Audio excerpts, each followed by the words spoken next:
Hi, friends. Welcome. I am going to jump into the news first and foremost, and then we will chitty chat. I think I realized that when I do this live and when I hit that it's monetized, it'll do an ad before it'll let you guys in. So I think that's why it takes you guys a minute. But I don't know if I mentioned this last time. Something that I figured out that they do is even if you're demonetized and they aren't letting you make revenue off of your videos, they still will put ads on it. So that's cool.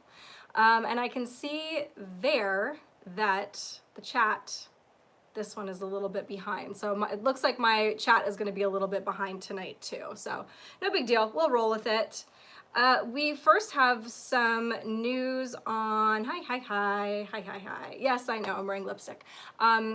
Truth be told, I was having a rough day and I almost wasn't going to do this tonight. So I put on some lipstick and I just said, I'm going to do it. All right.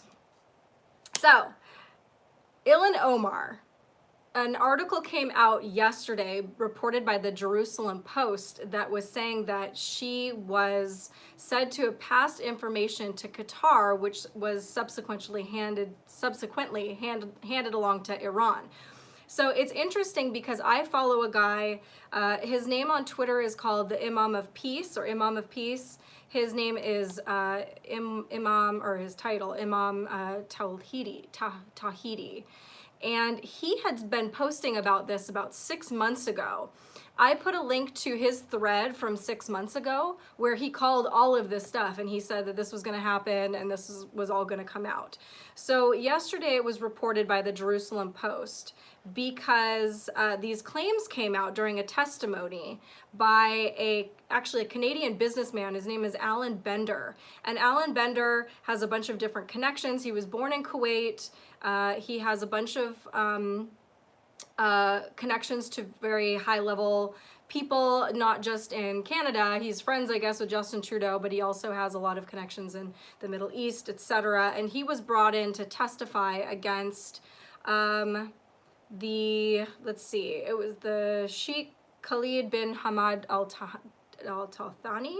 It's the Qatari Emir's brother. He actually was trying to supposedly get his American bodyguard to murder 2 people and hold 1 American citizen hostage. So there is this is going on in Florida, and he was speaking by video link. This Alan Bender guy, who is very connected, was speaking by video link from Toronto. And he told the Florida District Court that he met with Qatar's secretary to the Emir for security affairs, Mohammed bin Ahmad bin Abdullah al-Masnad, easy for me to say, and 2 other senior Qatari officials. Bender testified that the officials asked him to recruit American politicians and journalists as Qatari assets, and that when he objected, he was told that several prominent figures were already on the payroll.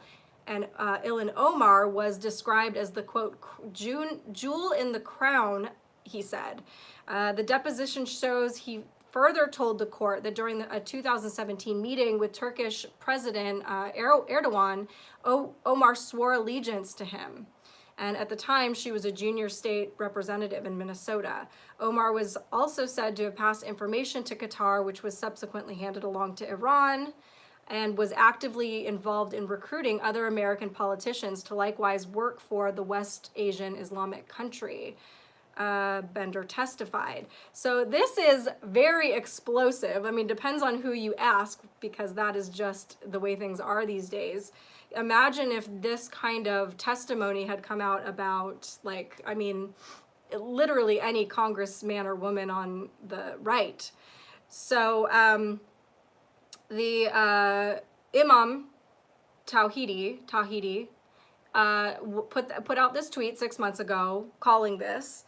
Then this gets reported yesterday, but not by mainstream media. It's getting, as far as what I saw today, and I wasn't online past this morning, so I don't know if I missed some things. But he came out. He is somehow involved. He's somehow mentioned in all of this testimony. I know they had been threatening him to kind of shut him up. he made a video, which I linked below. It's really good. Listen to that. It's about 30 minutes long, but it has some really good information. And he said this morning when he made the video that another person would come out and also corroborate that story. And so I saw that that actually happened. His name is Dr. Abdullah al-Saleh, and he says he was the guest of the Qatari government and prime minister for 6 months. So he was actually living, I believe, with them for 6 months. He says, I learned of their operations in the West, and I can testify and confirm that everything Alan Bender said in his deposition regarding Representative Ilhan Omar and Qatar is true. I am also willing to assist in any investigation about Qatar's activities in the West and their ambitions to influence US politics. So, very interesting.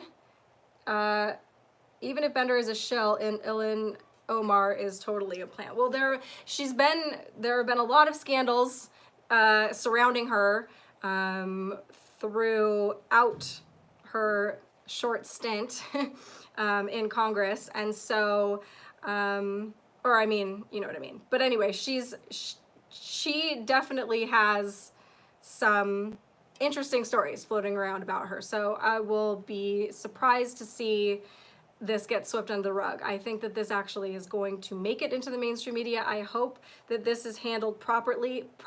I hope that it's investigated properly. I hope that it isn't just brushed under the rug. I hope that people are honest about it. I hope that they don't scare people into submission like it sounds like they are trying to do with getting people to shut up talking about this. And I don't know. We shall see. So, the next thing that I have is a clip from, I actually clipped to a tweet with a video from Tucker Carlson last night. And it's just, he's just basically speculating that Michelle Obama is going to be the Democratic nominee. He said, don't bet against Michelle Obama. And he kind of goes into why he thinks that she will, you know, kind of jump in last minute and all of the things that she's doing right now that appears that she might be gearing up to do. These things like getting in the public eye a lot, you know, she's been called the most, the most admired woman in the world or in America or whatever it is. What we went over, I think a couple months ago on my YouTube, we talked about how it appeared to me that she was not eligible because of her citizenship, because of she didn't have enough years within the United States proper to actually run. So I don't know.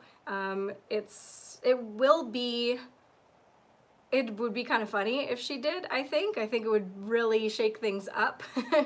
And I think actually Tucker Carlson brought this up also. What will it look like to have her running while the Obama administration right now is being formally investigated for corruption in Ukraine? So that's quite a big scandal to have going on if she's trying to run. You know, a lot of people were speculating saying, well, they just bought this like multi-million-dollar home on the beach. Would you do that if you were getting ready to run for president and you thought you were going to be living in the White House? So I don't know. We will see. Tucker Carlson seems to think that it's going to be a thing. I don't know. I have a bunch of different Jeffrey Epstein articles that I want to go over, all kind of connected, but a lot of news seems to be coming out. It's all coming out in bits and pieces, and that's cool, you know, as long as it's coming out. To a lot of us that have been looking into Jeffrey Epstein for these last 2 years while following Coup and getting eyes on this and, you know, speculating what was going on his island and all of that, this seems to be the very slow drip, but that might be just what people need. So the first thing is that a CBS News executive came out and said that Jeffrey Epstein and Ghislaine Maxwell worked for Israeli intelligence. So former CBS News executive producer and the former senior executive for Israel's Directorate of Military Intelligence, Ari Ben Menash, claimed Jeffrey Epstein and his alleged madam, Ghislaine Maxwell worked with Israeli intelligence. If you guys remember, we had also talked about was it 2008 when he had that first trial that they put him in jail for basically nothing. He got like 13 months and he was able to leave like every weekend. And Alexander Acosta, who was the former U.S. attorney for Southern Florida at the time, or not the former, he was the U.S. attorney for Southern Florida at the time. He was quoted as saying something like he kind of was told to back off because Epstein, quote, belonged to intelligence. Now, they did not specify, or at least he did not specify, whether that was U.S. intelligence or not, but that it was kind of understood that he needed to back down, or they needed to back down because of that. So it's interesting, and it might be both. It might be both Israeli and U.S. Intelligence. And if you are wondering why somebody like that would be intelligence, or what he possibly could have offered to them, it is exactly this operation that we are talking about, of this honeypot, having these locations where they can get incriminating evidence on very high profile people that they can then use to own and control these people.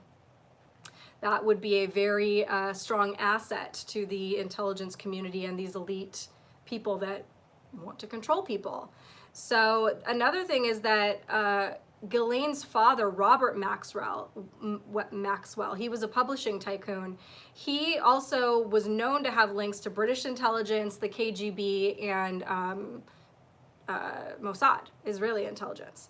And he died in a really mysterious way on his yacht, actually, that was named after his daughter. I think the yacht was called Lady Ghislaine. And he fell overboard, they said, that he went missing and yada yada. But he had a very high-profile state funeral in Israel that included every head of, that was living, every living head of Mossad at the time. And so that's interesting. You know, one of the things I find interesting about this Ghislaine Maxwell person is that, you know, she had her helicopter's license, she had a submarine license. There were, if I am remembering correctly, photos of Stephen Hawking on Epstein Island and on a submarine taking a tour of the island. And when I think about these flight logs that we've now seen that weren't supposed to be public, and what we now know was going on in that island, I actually cringe when I think about the fact that they might have had a submarine and what they were doing with that submarine, and how much easier it might be to transport people, big and small, on and off that island.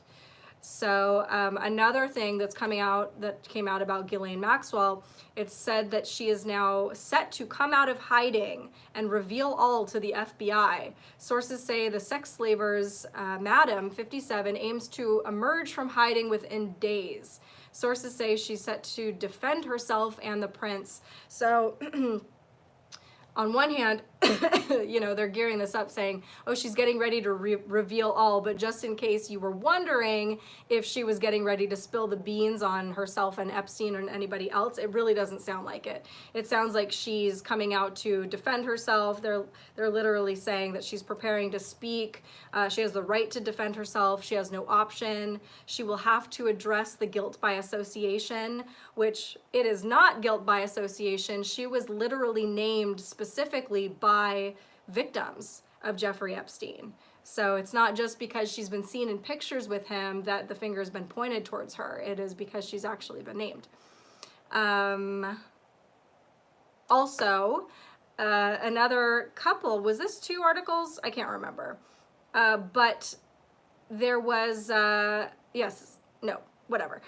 Jeffrey Epstein, a couple different things were coming out about Jeffrey Epstein's residences, not just his apartment in Manhattan, but also his house in New Mexico, having cameras everywhere. So this first article that I linked, a woman named Maria Farmer, she alleges she was abused by Epstein when she was a 26-year-old aspiring model in 1996. And she talks about how she went to his apartment and he showed her the media room, which was basically a surveillance room. It had, you know, a bunch of different old televisions all stacked on top of each other that were surveilling different areas of his apartment, including every bed and every toilet. And which is very strange. That's not a security thing. Doesn't sound like that. Sounds like something else. And then there was a second article where it was also new photos and videos that have emerged from his New Mexico property. And in that, it also says a former contractor says security cameras were secretly fitted in every room at Zorro Ranch and recorded the behavior of the rich and famous. So this is exactly the kind of thing that you would expect to see from somebody that has an entire operation to get incriminating photos on you. They wouldn't just supply it and hope that, you know, you take your own pictures and everything. They're going to make sure that any dirty deed is caught on camera. So that would include the very private places within these locations. Something kind of funny and also related that I just kind of threw in here. Queen Elizabeth scraps Prince Andrew's lavish birthday party. Ah. So Queen Elizabeth has scrapped plans for the lavish 60th birthday bash for her son, Prince Andrew. Instead, she'll mark the February 19th occasion with a small family dinner.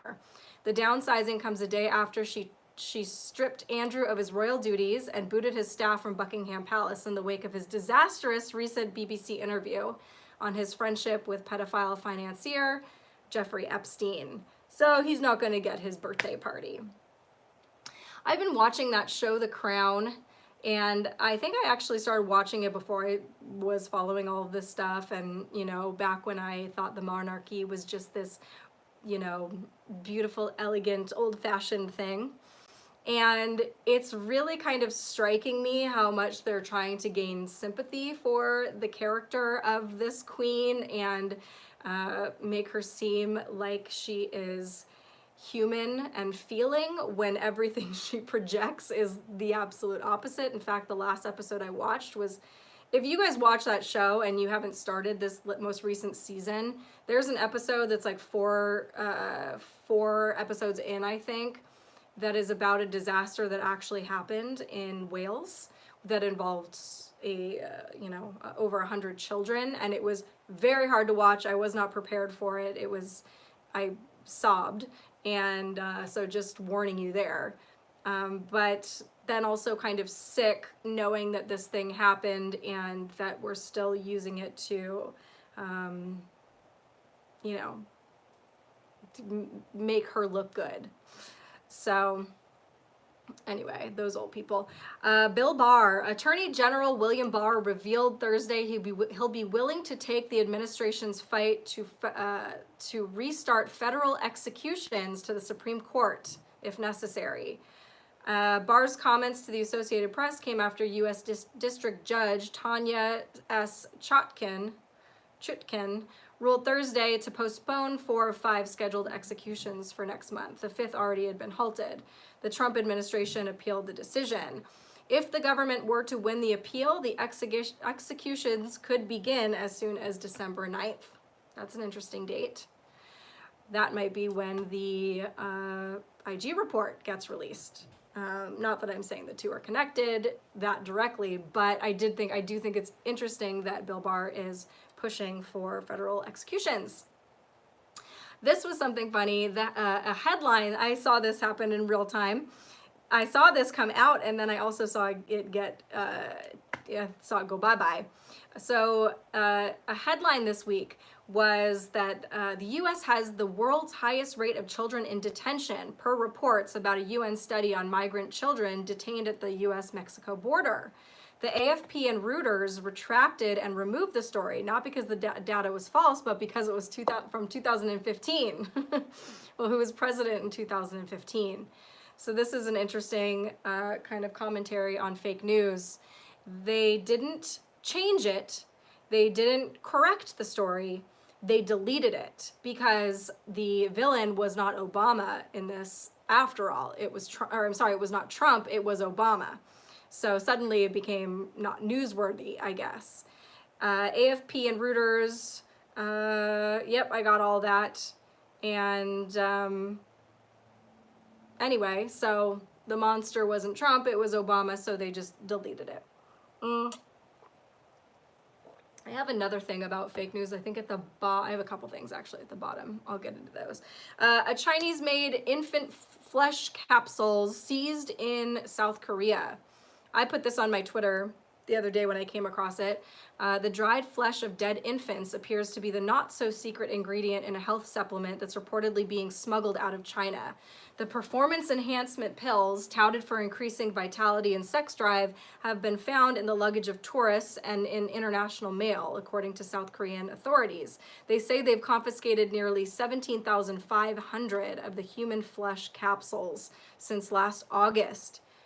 Terrible, gross, and this article is weird. It like talks about the hygienics behind this and really not so much about the humanitarian, just there's no human element. It's just like, oh, that's kind of yucky because you could get sick. Very weird. Goiters. So Bernie Sanders, I put a little clip just because, you know, Bernie Sanders and a few of these other people. Oh, I just had the best idea. I'm gonna grab this pillow. Hold on, I'm coming back. I'm gonna sit on this pillow and see how that does. Now I don't have to sit on my feet and they won't get tired. So these Democratic, the people, you know, running. I can't speak when my foot is asleep. Anyway, they throw out these things that they want to do, and they will never really answer the question of how they're going to pay for them. So I came across this small video of Bernie Sanders where he actually talks about his plan for paying for Medicare for all. And in it, he admits that he's going to raise taxes on anyone in America making more than $29,000 a year. That's basically every single American above the poverty line. So at least he's being honest about it. Anyway, I added that in here in case you guys missed it. I think it's important to have those things in our arsenal for just understanding what's going on. And when people try to, you know, when people in our lives are under the influence of thinking that free money comes from the heavens, it actually doesn't. These things have to get funded somehow, and now you have it. New Forest, UK, satanic cult fears. I also put this on my Twitter. There are fears modern-day Satanists are targeting animals in the New Forest after a spate of suspected attacks. Police are investigating after a sheep was killed and sprayed with occult symbols, while several cows were also wounded in the woodland in Hampshire. So the sheep was killed, and then they put like a pentagram on its back and a bunch of other things. There was also a church door that was sprayed with an upside down cross, I think, and 666, and just, you know, those kinds of things. In that documentary, I think I was telling you last time that I watched, that was about the all of the weird goings on within that triangle in Massachusetts. I can't remember the name of it again, but they were talking about one of the weird things that had happened was, you know, they had a lot of satanic activity. And when we say satanic activity, it was a lot of this graffiti and a lot of animal sacrifices. They would find these animals killed in very strange ways, set up in altar situations, and, you know, different symbols around their bodies. They would find the bones of animals set up in these symbolic ways. And so a lot of people attribute that to just, you know, teenagers messing around or whatever, or trying to be edgy or like playing around with stuff. And some of that, yeah, definitely could be, but I also think it's important to point out that that's like kind of how some of these things get started. And that, you know, I've been reading more about what it is, why they do this, why they use sacrifice.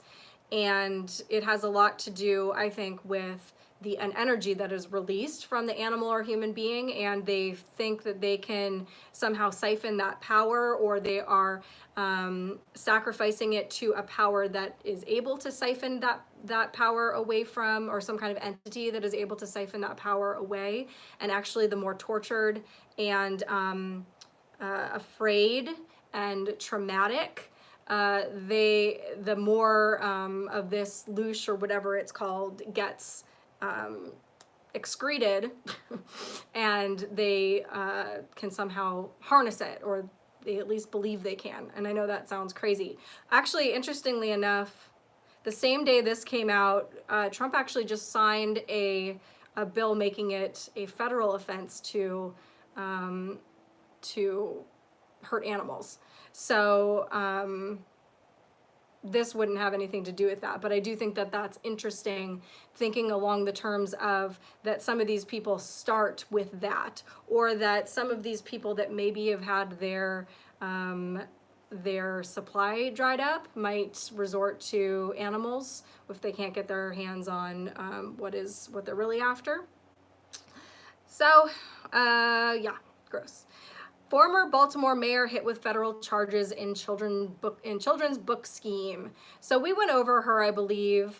This Baltimore mayor, Catherine Pug, had resigned under pressure in May amid allegations that she arranged bulk sales of her self-published children's book to disguise hundreds of thousands of dollars in kickbacks. So that was back in May, but she just resigned she resigned 1 week after her home and office were raided by the FBI and IRS. And now she's been charged with fraud and tax evasion in an 11-count federal indictment that was unsealed on Wednesday. Again, here's another big human trafficking bust. We won't go really over it. The link's down below.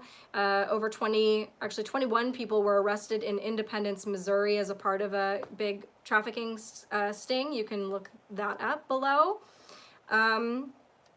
This is something that's old, but I put it in here because, again, this is related to something that is going on in the news now. A lot of people are giving Trump, are criticizing him for the firing of that woman who was the ambassador to the Ukraine. I can't remember her name. She just testified. So a lot of people were criticizing him for that. But I thought this was interesting. This article is from 2013, and it is about this military coup purge of 197 officers in 5 years under the Obama administration. So the article says, what the president calls, quote, my military is being cleansed of any officer suspected of disloyalty or disagreement with the administration on matters of policy or force structure. It gives a couple examples. One of them is General Carter Ham, who was relieved as head of U.S. Africa Command after only a year and a half because he disagreed with the orders not to mount a rescue mission in the response to September 11, 2012 attack on Benghazi, or in Benghazi. So stick that in your pipe and smoke it. Then I have a couple videos down below, or a couple links to videos. One was, I don't know if you guys saw this, Yovanovitch, thank you so much. The first one I saw was Nancy Pelosi's eye, and I saw this one happen in real time. It's the craziest thing. I mean, we speculate on these eye videos all the time. I have no idea what's going on there. All I know is that it's very weird, and she's talking, and her left eye just kind of blinks out and just becomes a pupil. All of a sudden, there's no iris, and then it comes back. But there are people that have slowed the video down so that you can see it very clearly. Some people say, oh, maybe it's a flash of a camera, but she's wearing earrings and a necklace, and nothing seems to be reflective off the metal parts of those. And her other eye appears somewhat normal. It kind of blinks a little bit to this, but also nothing else lights up. You would think if it was a flash that it would have an effect on other things, not just her left eyeball.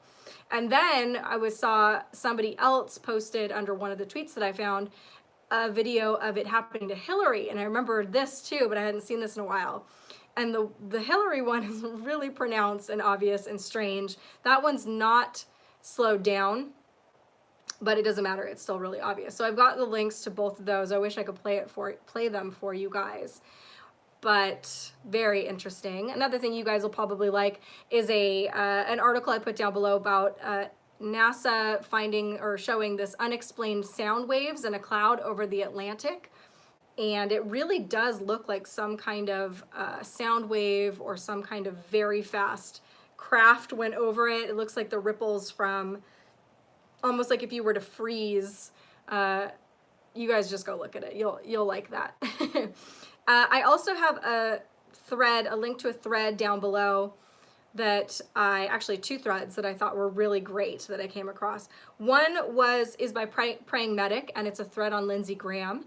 And a lot of people I know are very confused by Lindsey Graham, just like they're confused by Jeff Sessions, who I trust.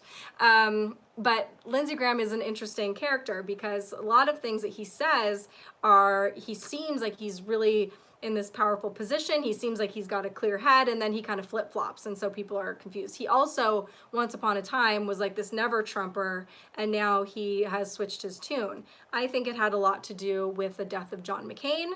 I believe that is in this thread, and this thread by Praying Medic goes through the possibility of Lindsey Graham actually being a very important character in the upcoming IG report.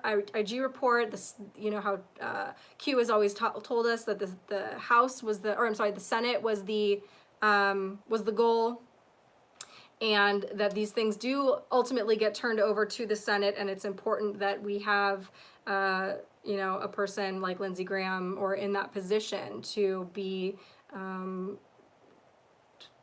handling things correctly.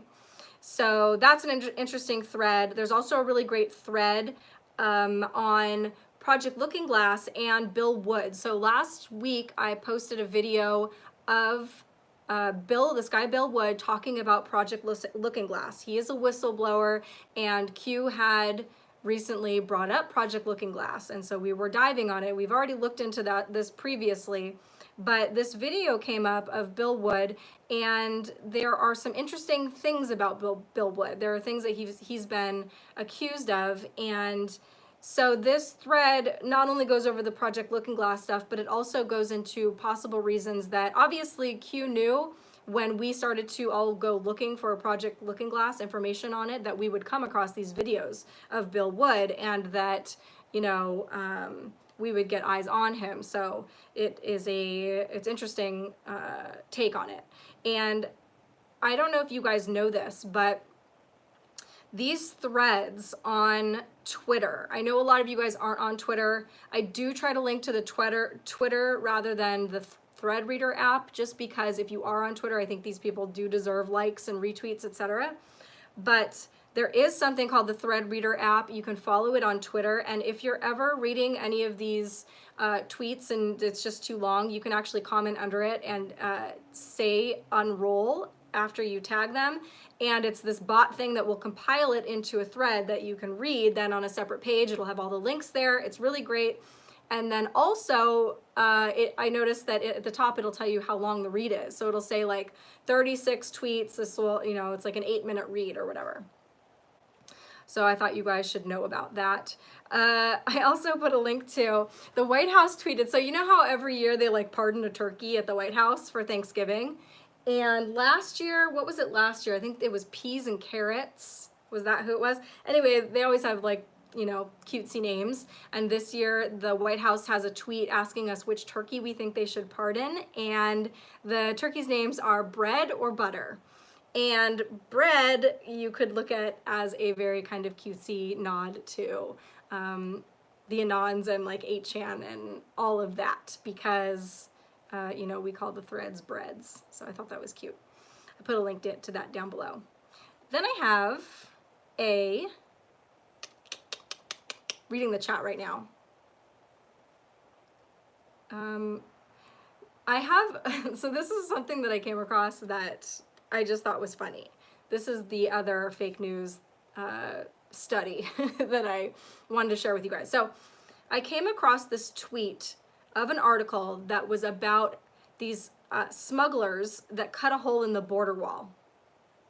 So I read the article, and you know, in it's even kind of dissing Trump's border wall, going over talking about how it's you know, not as structurally sound as they're trying to make it or whatever. And you really have to look within the article to find out that this hole that was cut in the wall was not in the new wall. It was in the old landing mat wall that they are trying to replace. So remember, some of our border has some kind of chintzy wall that's up or some kind of barrier. Some of our border has absolutely nothing there. So they are being tasked with both putting up wall that there is nothing there, and also replacing this useless wall that people can like literally cut a hole in. I'm picturing those like cartoon, you know, when they like I think of Wile E. Coyote.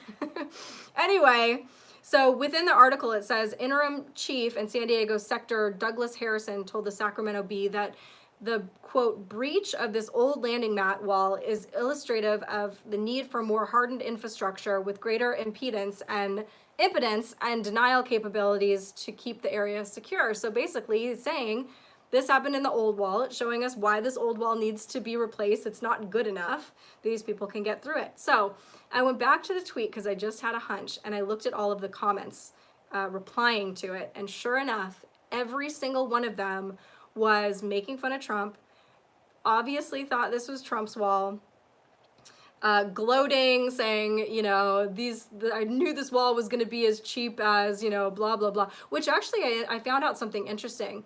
The design for the wall actually came from the Obama administration, but Trump went with it. And I still think it's good. You know, there's nothing that is completely impenetrable. There's nothing that you can't, there's no substance on earth that I know of that you literally can't cut through.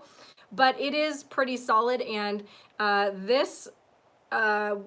fact, in the article, I think they're even able to drive over some of these old landing mat walls. Just like if they've got a big enough car or truck, they will just drive over them. You obviously can't do that with this new steel and concrete wall, and in the very least, it will slow people down. It's going to take a lot longer. You need serious tools. You need like blow torches and you know, things like that to get through the new wall. And you know, obviously what's most important to me about this wall are the human traffickers. And I think about kids that get smuggled across that border and are brought here. There's no accountability for where they are, if anybody is taking care of them, if they're being fed, clothed, if they're going to school, if they're... Corinne, thank you so much. Thank you so much. And, you know, they're brought over here for terrible things. They're sold into slavery, etc. So if that wall even saves like 3 children, I think it's worth it. It's obviously going to save a lot more than that, because you're making it a lot harder for these people. That is pretty much it. I had some other things, some Q stuff that I wanted to revisit, and I wanted to talk about this book. But I'm going to head to the chat for a second and say what's up to you guys. And I've missed everything that you've said so far. Cosmic Secret kick butt. Shout out to Edge of Wonder. Awesome. Tank traps with dragon's teeth. Nobody's getting through that with a vehicle. We should get a moat. You know what? Why not?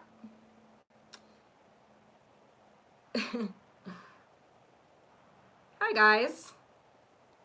Anyone see the clip of Biden getting harassed at a rally for not saying he'd ban all deportation? I did not see that. The Kate AMA. What do I think of Mark Dice? I think he's hysterical. I've only seen, you know, I haven't seen a ton of his stuff. I follow him on Twitter, and I've seen a few of his videos, and I always laugh, so I think he's funny. I'm glad he's on my side. I don't want him making fun of me. I did want to go over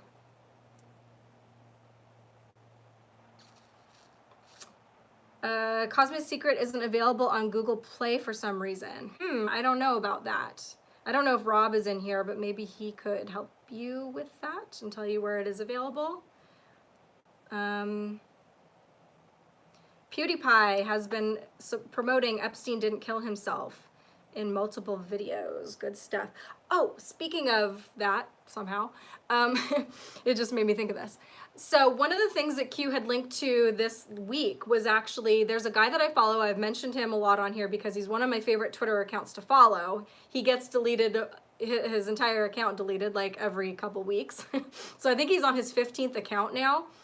But I was actually looking at one of his, he had this incredible thread of a bunch of screenshots of times that the media has either completely contradicted themselves or just like blatant bias and you know, that kind of thing. And he had this incredible thread of, I don't even know how many, but I took all of the ones that had text that was large enough to read on an Instagram story, because I know on Instagram stories, number one, they move really quickly. Number two, the quality of them goes down immensely. So if you've got little tiny script, nobody's gonna be able to read it anyway. Anyway, I was taking all of his memes. If you guys follow me on Instagram and saw that recently, it was from his thread on Twitter, which I have linked below this video. And while I was in the middle of doing that, Q actually reposted his thread. So I thought that was really cool. They're really great. Go check them out. I think they might still be up on my story, but it doesn't matter. They're all in the thread. In fact, even more than I had in my Instagram story, because like I said, I couldn't put all of them in there. They were just too tiny. But go check that out. Speaking of the media. Have you seen the Schiff impersonator? I have. Oh my God, that guy is so good. Are you talking about the one that swallows the chicken wing whole? He's so good. I actually thought about him today when I was doing my lipstick, because I accidentally like made the points a little bit too much and then I looked like Adam Schiff. Yeah, it was great.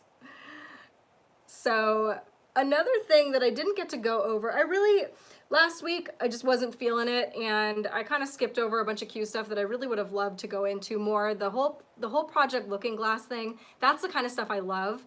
That's the stuff that I wait for. I mean, I love the patriotic stuff that Q posts. I love, you know, digging into all of this stuff, but all of that weird esoteric technology and alien stuff is like the stuff I wait for. So, you know, we didn't really go over that a bunch, but there was also something that I wanted to touch on, because Q sometimes will post things telling us to go pray. They talk about God a lot, and you know, things of this nature. So I think I have mentioned before, I think I made it kind of clear on here before, that I was not a religious person, especially not in that way. I went to church when I was a child, and then I just was completely turned off to it. It wasn't for me. And I think that that is an important reason why I was able to have my awakening the way that I had it so rapidly, is because I was able to kind of re-examine things. Even though I had my own personal opinions of the church and of Catholicism, anything related to God or Jesus or any of these stories from the Bible, it would really I would have a reaction to it. I mean, when people bring stuff like that up, I would like roll my eyes and be like pantomiming, you know, crude gestures behind their back.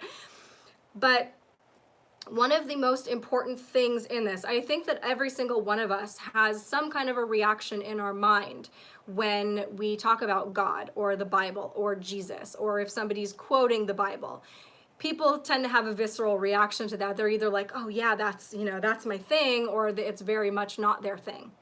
I think it's very important for all of us to be able to put those attitudes aside, even if we're like, yes, this is it, and really try to look at things objectively and try to revisit things in a new way. And maybe if we have these attachments to these things that we really have always believed in, even if we feel like we're getting confirmation of those things, to just be open-minded and re-examine. I think that what I notice in the difference between the people that are having this awakening experience and the people that aren't, there really seems to be something related to narcissism. These people that are unwilling to reevaluate what they believe. I do think that these intellectuals, these really smart people, you know, doctors and scientists and even teachers, are going to be the ones having the hardest time with reevaluating all of their thoughts and beliefs, because they don't look at them as beliefs, they look at them as fact. But there's so much that we don't know. Even most of science is about belief at this point, because there are so many key things missing from science, from mainstream science, that you know, it's like that's the saying that the scientists are baffled. I like that. Scientists are baffled, because that just explains it. Like, they have these grasps on certain things, but not everything. Anyway, that was just a very long-winded way of saying be open-minded to that God stuff when you come across it, because I think that, okay, I want to bring up this book. Jeff, thank you. Hey, Kate, sent an interesting YouTube. Oops, I lost it. Now I have to wait a second for it to pop up over here. Send an interesting YouTube to your email. Okay, thank you. I will check that out. Okay, so this book, I read this a while ago. I don't know if you guys can see that. The Secret History of the World by Mark Booth. So in this book, he basically talks about how the secret societies, like the history of secret societies, and that through these secret societies, from the beginning of time, we've had two sets of history. One was the set of history that they outwardly portrayed and taught other people, you know, the great unwashed, such as us. And then they had another form of history that is what they passed down through each other, and to their children, or basically anyone that mattered to them. So this goes through, somehow he's got, you know, some of these stories of this esoteric history.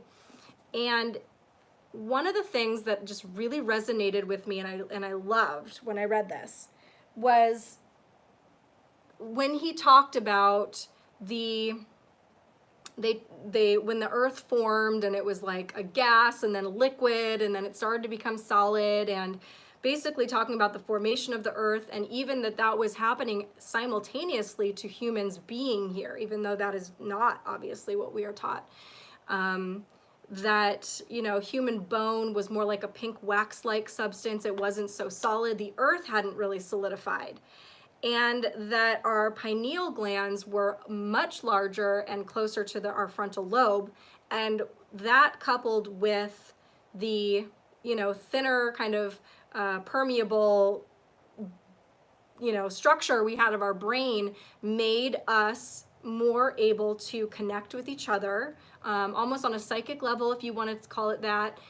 It was also, sunlight was able to reach our pineal glands much more easily. So basically energy was being able to be transferred much more easily. But as time went on, the bone hardened, our skulls hardened, the pineal gland shrunk and moved further back into the brain.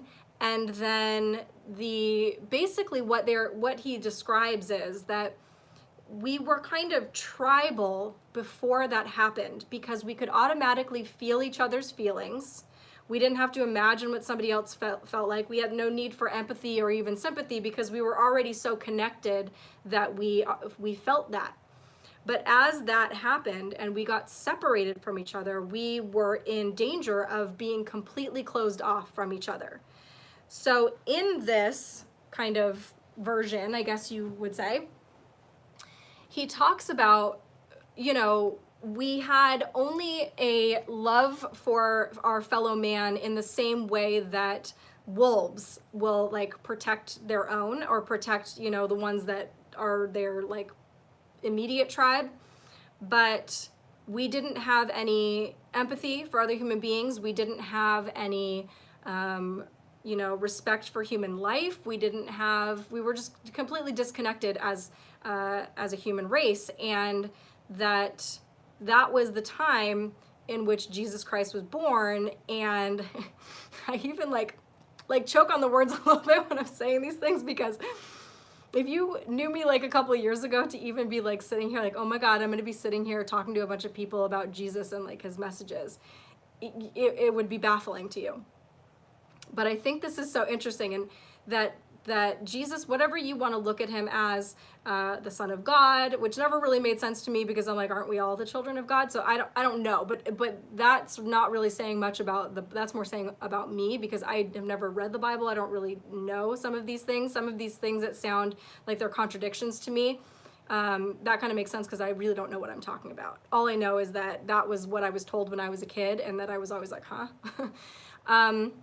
So then you've got the thing about humans: we are blessed the unique gift to outsmart ourselves. That's funny. Thank you so much. So if you want to look at Jesus as the Son of God, or if you want to look at him as this higher density entity that came down and, you know, kind of sacrificed himself to, you know, the pain and everything that he went through in order to come here and to teach us this lesson of love. And when we think about love, we kind of, it's easy to really take it for granted.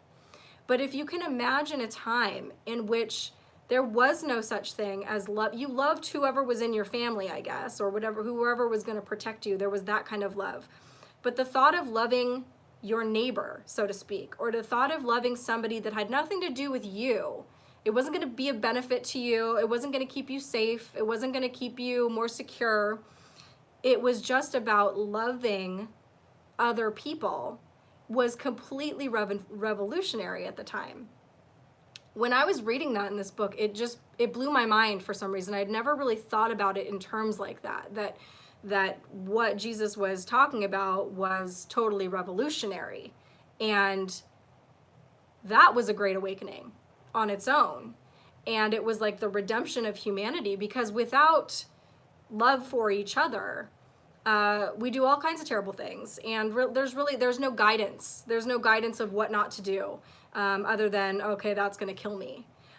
But you can also look at it in terms of, for me, I kind of take bits and pieces of all kinds of things. You know, you can look at God as like the sky daddy, which is not really my version, or like this, you know, energy or whatever. I also I believe in God, but I also believe in karma because I see karma. And the interesting thing about karma is that it's not something punishing you. It's not like you did something wrong, so something's going to happen to you. You do get things back for giving. You know, if you give good, you get good. If you give bad, you get bad. But something else that's interesting about karma is that it will also get you for being ignorant, which was not a teaching in Catholicism as far as I knew, where it's almost just mathematics. You're not being punished because you stupidly leaned out of the window and fell to your death. It's just, that's just how it happens. And I look at the Great Awakening kind of like that, in that this information is out there and it is up to us to find it. Nobody is going to hand deliver all of this stuff to us. And it is our duty, whether we know it or not. At this point, I don't know what critical mass is going to look like. At this point, to me at least, I know I'm immersed in this, and like more than other people are, but it seems to me like massive. A lot of people are out there talking about this stuff. So at this point, you almost have to be avoiding it on purpose, not to look at it. And a lot of people look at it, they take that narcissism of I know better and this does not resonate with me, and they have the attitude that they aren't going to look at it. And while I do believe that most people do have that ability to, you know, whether you want to call it gut feelings, whether you want to talk about, like, say that people are psychic, whatever, I think it is a tool that probably most people have, but I think it's a tool that most people don't know how to use. So yes, every once in a while it'll kick in, it'll be like, oh, I knew that was going to happen, or I called that, or see, my gut was right. But I can't tell you how many times my gut was also wrong, because, you know, you don't really know, can't really tell the difference between, you know, your preconceived notions and what's going on, you know, at that higher level. So was that enough of a rant for you guys? Anyway, I really like that book and I recommend it if you guys haven't ever read it. It gave me a perspective, and I like the Q stuff. Oh yeah, I wanted to talk about, so Q had posted this passage, and it's, you know, about put on the full armor of God so that you can take your stand against the devil's schemes. For our struggle is not flesh and blood, but against the rulers, against the authorities, against the powers of this dark world, and against the spiritual forces of evil in the heavenly realms. I actually have gone back and I'm starting to read the Bible kind of piece by piece. I started the book of Enoch. What did I read the other day? Revelations. So I'm like trying to learn, whatever. I'm being open-minded, and I'm listening to what it has to say. And some things are really hitting me, I'll admit, but you know, whatever.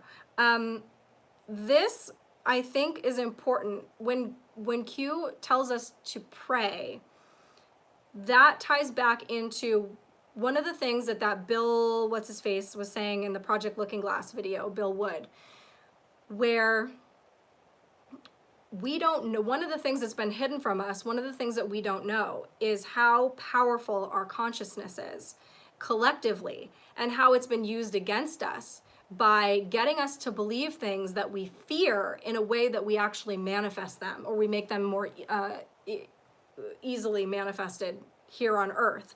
And that there is this huge power of thought when we, you know, put our minds together and we focus on the same thing. Actually, maybe that can have a physical impact on our planet, or what's going on our planet. And so I think when Q tells us to pray, I think they mean pray in your own way. It doesn't necessarily mean you're praying to God. Maybe it's, you know, you put your positive intentions into things, which sounds very woo-woo, I know. But I am beginning to believe in that. I do have things in my life that show me that that's the truth. And what Bill Wood was saying was that, you know, they don't want us to know that we have this power, because imagine what we could do if we realized that if we just had to, you know, focus on what we wanted to happen and stopped being fearful of all of these things that they put in our head, and we recognized their plot to do this to us, it would be a lot easier it would be very easy for us to be like, okay, no, we don't want that. We're gonna do this, and we're gonna focus on it, whether it's meditation or prayer or whatever it is, where you're actually like lifting your vibration. And like, I do believe that those things can be powerful. And another thing that I put down below, when I was after I read that book, okay, I had this thing with Christmas forever. I don't like Christmas, and I do like Christmas now, but like for a while, I just didn't like it.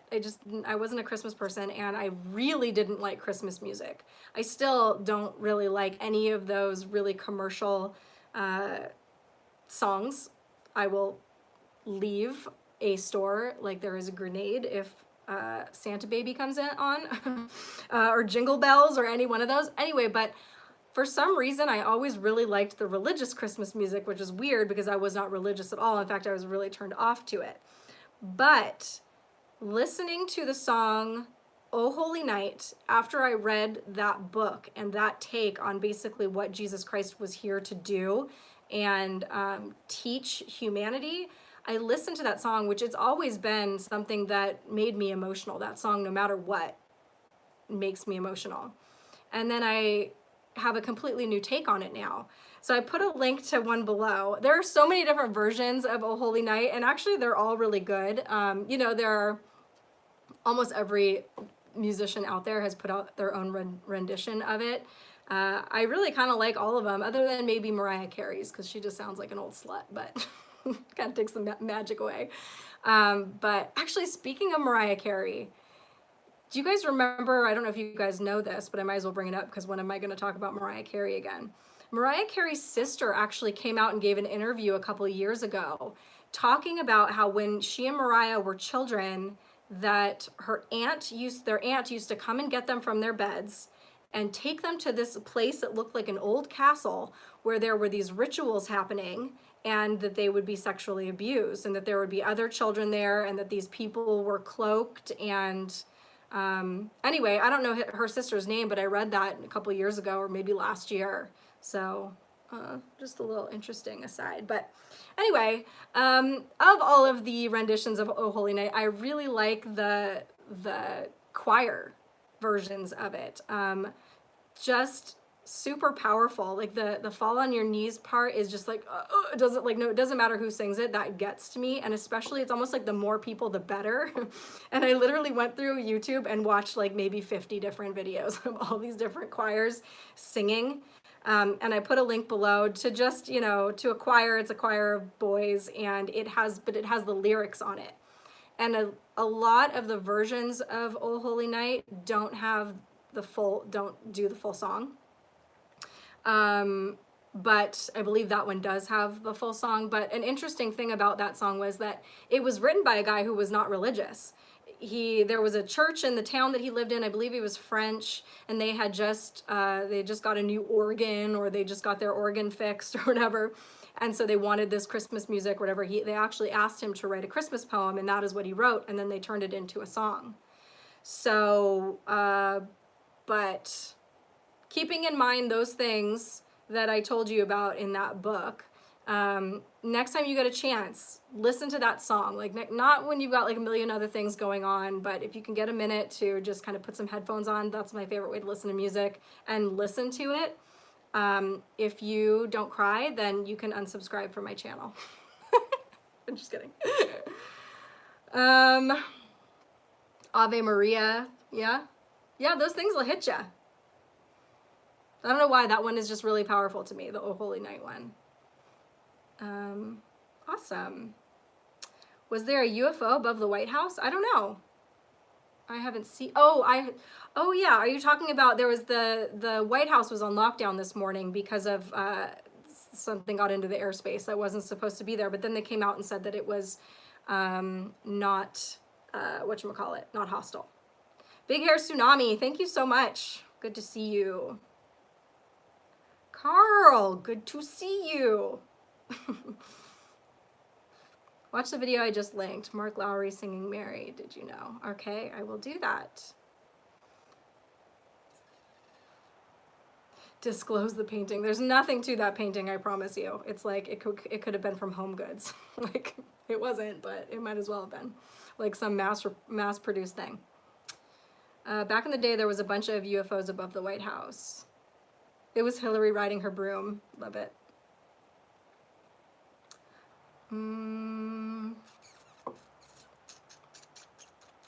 I think that's all I've got for y'all. Let me look. Maybe not. Hold on. Whatever that.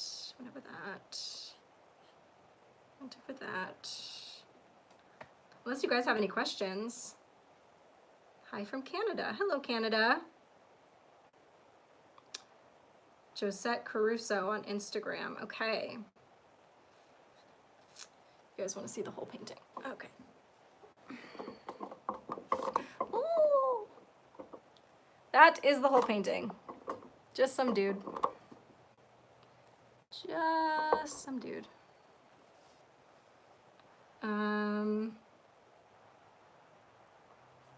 Wait, EOW Chest Cheetos. I see Just Curious, but oh, you were asking about the painting. Gotcha. Mythical, hi. And yea, though walk through the valley of the shadow of death, I shall fear no evil, for the League of Extraordinary Wilsox art with me. Indeedly doodly.